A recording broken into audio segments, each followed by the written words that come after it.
天是2020年11月1号，11月1号离川普总统11月3号大选还剩2天。那么在这个2天之前，美军给川普总统送来了大礼，送来什么大礼？也就是美军在昨天，也就是10月31号这一天，在当地时间解救了一名美国人质。那么这个美国人质呢，是上个礼拜二在非洲的尼日利亚北部地区呢被绑架的一个美国人质，他的名字叫沃尔顿。当时呢，当地的恐怖分子呢把这个沃尔顿呢把他抓捕了以后呢，然后把他作为人质以后，准备跟美国索要赎金的。那么当他被抓以后呢，川普总统很着急，听到这个消息就是沃尔顿被抓，上个礼拜二，川普总统一算，从他被抓的时间到川普总统要参加大选还剩1个礼拜了，所以说川普总统当时就召开了一个紧急会议。根据白宫一个了解本次行动的不愿意公布自己姓名的官员告诉路透社，告诉记者说，当时川普总统呢召开了一个小型会议，这个会议呢只有极个别的了解本次行动解救行动的重要官员参加，那么包括国务卿蓬佩奥。当时川普总统就问了大家，能不能在1个礼拜之内，也就是在大选之前，能把我们的人质给救出来，就是把沃尔顿给抢救出来。蓬佩奥当时就精心组织了，要求呢情报部门、外交部门和军事战斗部门呢大家互相配合。蓬佩奥当时就告诉了川普，就是总统你放心，我们尽力。那么这个尽力也就是情报部门、外交部门和军事战斗部门密切配合之后，那么最终呢是美国海豹突击队6队出动了。美国海豹突击队6队是立有卓越功勋的，当年本拉登就是他们斩杀的。所以说在昨天，也就是当地时间的10月31号，那么在昨天当地时间的10月31号呢，海豹突击队6队就闪电般的出击了。出击的这个过程中，成功的解救了沃尔顿，毫发未损。而且美国海豹突击队6队的队员没有1个人受伤，都是毫发未损。而恐怖分子呢有6个人，这6个人里面有5个人当场被击毙，有1个人呢逃跑。沃尔顿今年呢只有27岁，他是10月27号，就当地时间的10月27号早晨呢，被6个当地武装分子呢持 AK-47突击步枪呢，骑着摩托车从他家里面把他抓走的，然后越境把他带到尼日利亚，打算呢把他扣为人质以后索要赎金。那么海豹突击队6分队呢接到这个命令以后，他们精心策划了这次行动，跟美国中情局和美国的外交部门密切配合以后，掌握了绑匪这个准确的扣押人质的地点。所以说呢，在10月31号他们就准确的出击。那么海豹突击队的这个行动力是全球第1的，所以说这次成功的解救人质沃尔顿之后，川普总统也非常高兴，他专门发了推文称赞说，今天是我们非常精锐的美国特种部队的巨大胜利。那么川普总统这个推文之后呢，国务卿蓬佩奥他就专门发表了国务院的声明，他声明就说，美国致力于所有被绑架的美国公民安全的被解救返回。昨天在尼日利亚兑现了这个承诺，由于军方卓越的果敢的能力，以及情报专家和外交部门的努力，这名美国人质沃尔顿呢，终于和家人呢可以团聚了。蓬佩奥顺便说了一下，这是给川普总统大选送来的一份大礼。在蓬佩奥发表声明之后，白宫发言人麦肯纳尼他告诉媒体，川普政府在他自己的第1个任期，就是从川普接任到现在，川普政府已经从全球24个国家里面抢救出了55名人质。所以说只有川普才做得到，因为川普他从来就不向邪恶低头，他从来就是不畏强暴，他把杀害美国人质的 IS 头子巴格达迪把他斩首，他干掉了伊朗的恐怖将军苏莱曼尼。川普一直用邪恶势力听得懂的语言，才告诉他们什么是美国，什么是强大的美国。因此中东才会迎来现在的和平，因此现在这些恐怖分子才不敢随随便便绑架美国的人质。所以说这一次解救沃尔顿，实际上是给川普总统这次大选送来了一份大礼，也就是川普总统有决心，任何一个美国人质当受到邪恶势力恐怖分子绑架的时候，美军会不惜代价把这个人质解救出来。这就是美国啊，这就是美国总统啊，把美国人民的生死安危始终放在第1位的。你觉得你要选什么样的总统呢？你选拜登吗？拜登一个47年的老政客，他解救过哪个人质啊？他不过是跟他儿子一起去捞钱，一起去讲的那么好听的话。你听拜登说，如果他上台，他要中国守规矩。他跟中国打交道了几十年，他当了8年的副总统，中国遵守了什么规矩？中国有哪样规矩按照美国的要求去做？难道以前这个8年副总统中国都没有遵守规矩？你现在拜登当总统，中国就来遵守你的规矩吗？所以说左派都是很伪善的，拜登一辈子从政， 47年在美国的政坛鬼混，他干了什么呢？他救过几个人质呢？奥巴马和拜登他们执政的8年，他们救的人质根本就没有被他们送给恐怖分子绑架的多。所以说，奥巴马和拜登，你还指望他去解救美国人民？他们为谁争取过利益啊？拜登他为黑人争取利益，你看到他为黑人争取过什么利益吗？拜登上台以后就不断地给你们加税，拜登的家族他的腐败，无论是跟中国、跟俄罗斯、跟罗马尼亚、跟乌克兰，这个腐败所有的事实放在这里，连克里都跟他讲，所有人都知道你是那个占10%的 big guy 啊，你是那个大款啊，谁都知道啊。因此来讲，美国政界对拜登认识得很清楚。美国福克斯新闻的评论员就明确点出了，拜登如果当选，那么就毁灭了美国。他除了给美国增加了高额的税收，他除了让美国的能源产业工人下岗，他除了让他自己家族巨大的腐败，他给美国人民能带来什么幸福呢？ I have a question for those people who are thinking about voting for Joe Biden. What the hell has Joe Biden done in 47 years? What does he have to show for it? He never fixed anything. He never led anything. He never said anything memorable. He never accomplished a damn thing. Now, they want to destroy the energy sector. Who does that help? Does it help Americans? They're going to drive up the cost of air conditioning, drive up the cost of heating, drive up the cost of electricity, drive up the cost of everything, including running your automobile. You know who that helps? Communist China and fascistic Russia. They sit back and they say, these damn fools are going to destroy their energy system. We don't have to lay a finger on them. Massive tax increases. Joe Biden wants to increase personal income taxes, corporate income taxes, capital gains taxes, increase or reduce the lid on the heritage tax. They're going to make us uncompetitive. Let me tell you what's on the ballot, America. This, the Declaration of Independence, the Constitution of the United States, or this crap, 110-page Sanders-Biden AOC manifesto. This 110-page document will replace these documents. And you know what's in here? Every aspect of your life, your lifestyle, your family, your community, your neighborhood is going to be micromanaged by these crackpots on the left. And if they get power, the courts, the Congress, the voting system, the legislative system, they're not going to surrender it. We'll never get it back. So I ask you this. My father and my grandfather and so many of your ancestors, and they signed up to fight for liberty and the Constitution and fight against socialism and Marxism and the destruction of our Constitution and our flag and our national anthem. What are you going to do about it, America? You need to show up. You need to vote. And vote for the man who loves this country and who's going to stand up for us and who we need to back. And that's simple. That's Donald. 所以美国的评论员对民主党他们光说不做，看的是很清楚的嘛。奥巴马上台之前，他曾经信誓旦旦地说要把中国列为汇率操纵国，但是他8年任期他兑现了吗？他唯一支持的就是黑名贵，支持打砸抢。这种支持打砸抢，在美国在今年2020年表现的是非常非常突出的。由于民主党的支持，才导致了所谓黑名贵运动，才导致了安提法活动，才导致了美国大规模的摧毁美国的政治，摧毁美国的历史，仇恨美国的历史，同时推倒了美国先贤大量的这些纪念雕塑，而且打砸抢导致了美国的商家损失巨大。这种阴影已经埋藏在市民和商家心里面。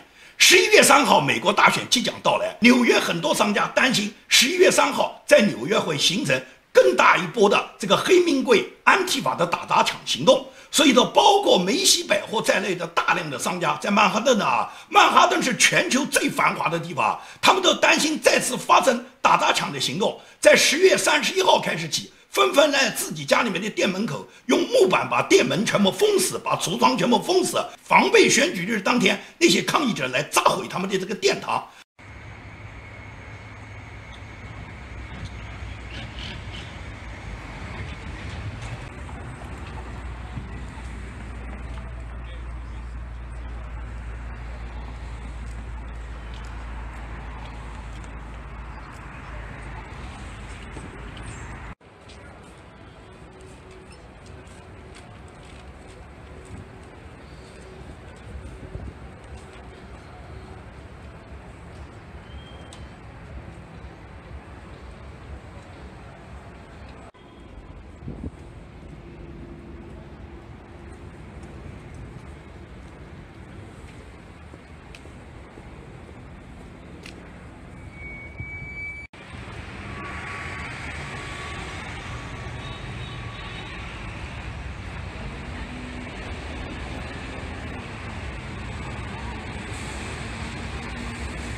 所以说，你看看纽约曼哈顿一个世界上最繁华的地方，当地的商家居然要用木板把自己的店门封起来，这就是美国民主党领导的，这就是纽约州市库莫领导的，这就是纽约市是白思豪领导的，也就是民主党所领导的纽约市，一个世界上最繁华的曼哈顿。居然商家都要用木板把自己的店门把它封起来，你这个店还要不要开？你凭什么开啊？为什么你要防备那么多黑名贵的人来打砸你的店呢？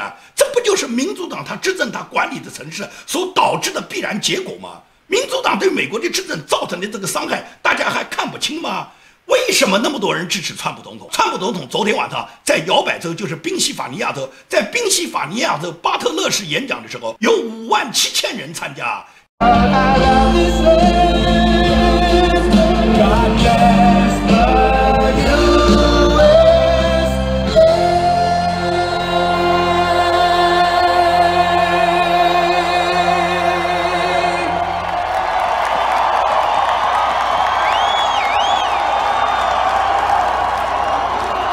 气贯长虹啊！一般来说，像这种场面，只有摇滚巨星才有那么大的影响力啊！你看看拜登那个竞选的现场，连50个人超过都是很难的。为什么川普总统他的竞选有几万人参加，而且现场人声鼎沸？这就说明人民支持川普嘛。那个网上的民调都说是拜登大幅领先，川普没人支持。你看看现场支持的这个呼声，你就知道谁在支持川普，谁在支持拜登。奥巴马为拜登拉票，到了他们民主党的大本营底特律，他在底特律演讲的时候，被底下的观众要轰下台，所有的观众高喊道：“我们要川普，我们需要川普。”居然奥巴马民主党演讲的讲台，他底下来的听众全部是呼唤的“我们需要川普”的。你想想看，民主党都混到了什么地步？到这个时候，你们仍然说是民主党肯定领先，民主党肯定赢。Nancy Pelosi甚至宣布，不管投票结果如何，1月20号拜登都必然到白宫就任总统。所以说，民主党才是准备搞暴动，根本就不是川普不交权的问题，而是民主党只要不作弊，他是没办法赢得本次大选的。因为拜登的这个所有劣迹斑斑的这个腐败业绩，不断的现在被新闻媒体报道，连左派的媒体现在都纷纷加入了。左派最知名的3大媒体，包括 ABC， 包括 CNN， 这2天都在报道拜登家族的腐败的例子。连朱利安尼的讲话，他们都进行了转载。朱利安尼再一次告诉了公众，拜登他去的不是白宫，而是去监狱。民主党的大佬他们都应该去。And they didn't think that Mr. Bobulinski would turn on them. And he publicly testified, you heard him, and he's given an affidavit to the FBI that Joe Biden was the big guy, that Joe Biden did get 10%, that Joe Biden was pretty much running the show, and that Joe Biden has been lying for 30 years when he says, I didn't know about the financial arrangements of my son. How many times did you hear him say, I didn't know anything about my son's financial or foreign dealings? Well, Mr. Bobulinski, who's a Navy veteran who was discharged honorably, unlike Hunter, says that's not true. He says you're a liar, Joe. Well, the 10% proves that also, Joe, that you're a liar. And common sense proves it. You flew your son to China. You failed. You got kicked around all over China. Maybe on purpose, Joe, because you knew what was coming. 8 days later, your son, who couldn't hold a job, who can't stay away from crack, where we have 1,000 pictures of him on crack, your son got $1 billion from China, and he didn't tell you. You got to come up with better lies, Joe. And you got to stay away from the White House. You really are completely unfit to be president of the United States. Proof? New York Times? You want proof? Twitter? You want proof? Facebook? You want proof, you corrupt, lying, whatever you are? Here's the proof. I didn't write it. Russians didn't write it. And I didn't get the 30 million. Your prince got it. The Prince of Darkness, Joe Biden. The guy who used his son, a drug addict, to be his bag man. Why do you think his son lost his teeth at 40 years old? Because under this kind of pressure, working with murderers and organized criminals like Mykola Zlochevsky and Elena Buturina and Xi Yingming at the bottom of the river, and Whitey Bulger's nephew. What do you think happens to a drug addict, Dad, when you put him in with people like that? He becomes a much worse drug addict. He becomes a degenerate drug addict. You couldn't find some bum in Washington to do this for you? You had to use your son and ruin his life? And you want to be president of our country? My goodness, you should check in to the local federal prison and start doing your time. That's where you belong, not in the White House. 所以说，现在我们不谈拜登和民主党大佬他们腐败可不可以在美国得到执政，就是一个清廉的总统。你对比一下奥巴马，对比一下川普，你看看川普领导下的白宫年薪的总额为3680万美元，而奥巴马领导的时候是6090万美元。川普比奥巴马为美国政府每年节省了2500多万美元。白宫服务于第一夫人梅拉利亚的工作人员减少了39个人，梅拉利亚一共用的工作人员只有5个人，而米歇尔·奥巴马却用了44个人，并且川普这4年来他工资1分没有拿，每年他的40万美元的年薪他全部把它捐给国家。总统做任何利国利民的事，左派媒体是从来不报道的，但是所有的数据都放在这儿，因此你就对比一下，谁是清廉的总统，谁在为美国人民服务，谁在为美国国家服务。川普总统白宫团队的重要的顾问纳瓦罗这2天发表了他的演讲，他就明确认定，川普如果当选会继续对中国强硬，而拜登当选，民主党内的激进分子会不择手段的让拜登下台，让贺锦丽接任，而贺锦丽一定和奥巴马一样会搞乱美国，搞毁美国。拜登至于他落选以后，或者拜登即使是当选被民主党把他挤掉以后，他也成为民主党的牺牲品，他最终肯定是去监狱。And I think in a second term, you can certainly expect that the arc of toughness on China will continue, and it should continue because the Chinese Communist Party, it was bad enough. They stole all our factories and jobs. Now they're killing Americans. And China has killed over 200,000 Americans. CCP has put tens of millions of Americans out of work. The CCP has cost this country trillions and trillions of dollars. The Democrat Party does not want to blame China for any of that, because if they do blame communist China for that, that means the public won't blame Donald J. Trump. My prediction is that within a year, Joe Biden will be gone, either because of health problems or because he gets impeached. I think the progressives within his party can't wait to go after him like piranhas. 纳瓦洛解释，即使拜登当选，党内的激进分子也会不择手段让他消失，好让激进的贺锦丽接任总统。如果拜登落选，也会因为他所犯下的罪行受到法律的制裁。因为拜登的所有的事情，现在美国政府已经完全掌握了。美国政府的探员就在上一个礼拜对马萨诸塞州的一名名叫基斯阿布洛的精神科技医生的办公室进行了一次突袭。这次突袭什么？是查扣了亨特·拜登的另外一台电脑。也就是亨特·拜登第2本电脑笔记本门很快要爆发，司法机构呢已经完全掌握了亨特·拜登他有多少电脑，他存在哪里？为什么这个精神科医生手上有一本亨特·拜登的电脑？那么美国的司法部和美国的联邦调查局都会把这些事情把它查得个水落石出。临近大选就剩这么1-2天了，那么网络上面造谣的信息也非常多。我希望呢每一个，尤其是美国有选票的选民，你目前来讲，不管你是投票了还是没投票，或者你打算到11月3号到投票站去投选票的这些人，你一定要分清楚现在网络上的很多信息，因为网络上造谣，希望把美国大选的水搅浑，把大选的形势制造复杂的人有的是。国媒体就是最典型的，工贵和工贵他的手下，尤其是路德，他就不断的在造谣。路德他造谣说11月3号将会有2万人冲击白宫。我不知道路德他是根据什么数据他统计出来有2万人即将冲击白宫的，这2万人在哪里？是什么样的人组织了这2万人？而且他根据什么能够说出11月3号将会对白宫冲击，召集了2万人？这个消息他根据什么来做出来的？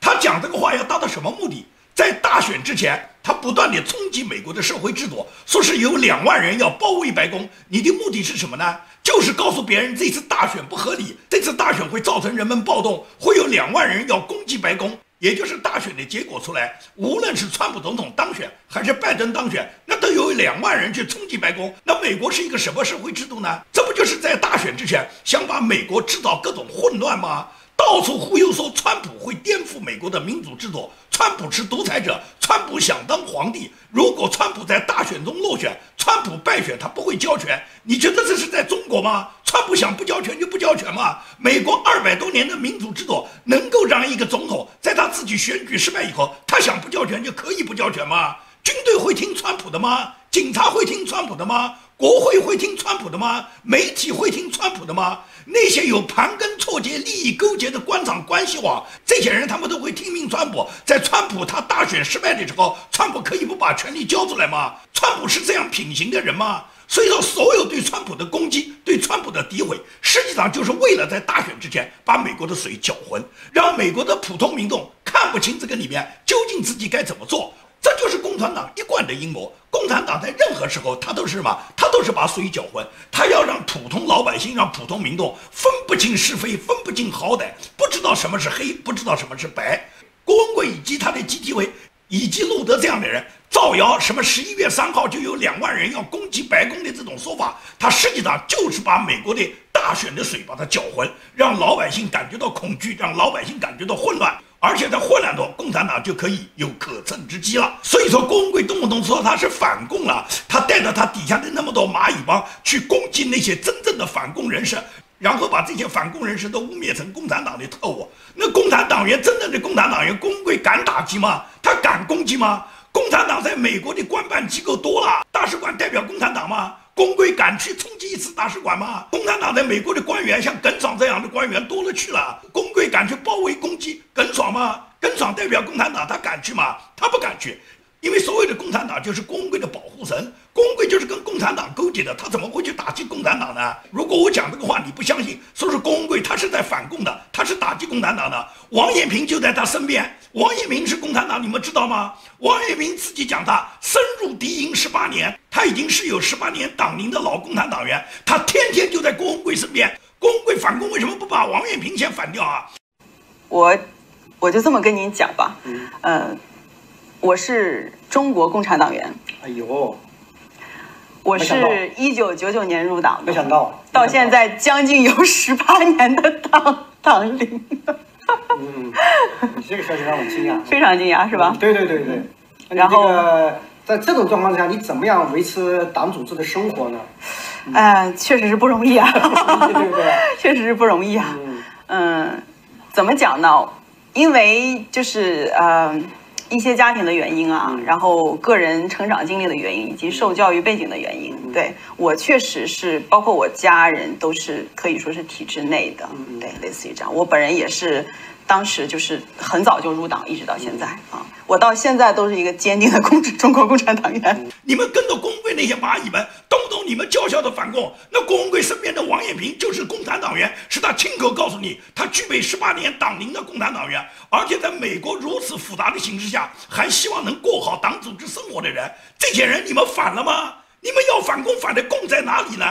放在你们面前的共产党员，无论是共产党的大使馆，你们不敢反；共产党的官员耿爽，你们不敢反；共产党就在你们郭文贵身边的王艳平，你们也不敢反。那么你们说你们反共，你们是真反共，你们还是在保护共，还是在帮助共产党？所以郭文贵所有编造的反共的谎言，你到这时候你看不清吗？